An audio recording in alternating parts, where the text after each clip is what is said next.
Round 14 of Vodacom Super Rugby has come to an end, and probably one of the more depressing in terms of results from a South African point of view. It all got going on Friday morning with the Bulls kicking off their tour in the worst possible way, going down to bottom of New Zealand Conference Blues in Auckland. After that, it was the Reds taking on the Melbourne Rebels. Rebels have really been good in the last few weeks, but not this past weekend. On Saturday morning, the action got going at about 9 o'clock in the morning with the Hurricanes up against the Chiefs. On this occasion, it was the Hurricanes that emerged victorious only just in a very tight All-New Zealand Conference match. And of course, the Waratahs managing that massive win over the Sharks, who felt they would have improved their performance but were unlucky, and some feel a little hard done by the referee. The Lions went down to the Brumbies and the Cheetahs lost to the Highlanders to wrap up the weekend. As a result of all of those results, that's what we now see on the overall log. The Hurricanes still flying high on 52 points, leading the New Zealand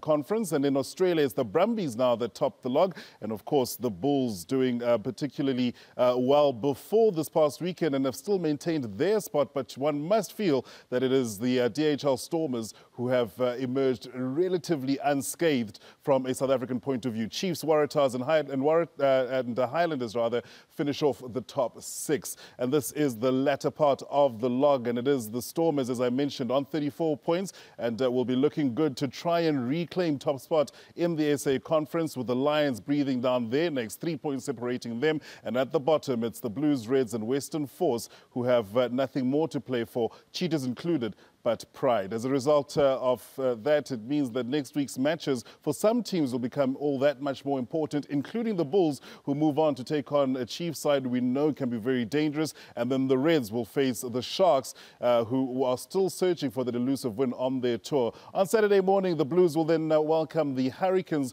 who top the overall standings. The Waratahs face the Crusaders, and the Western Force will face the Highlanders. In South Africa, two matches to look forward to, the first of which being a derby with the Toyota Cheetahs up against the Emirates and Lions in Bloemfontein. And to wrap it all up, the DHL Stormers back from their bye up against the Rebels. So there you have it. Not a great week from a South African point of view. We certainly hope that round 15 will be something to write home about.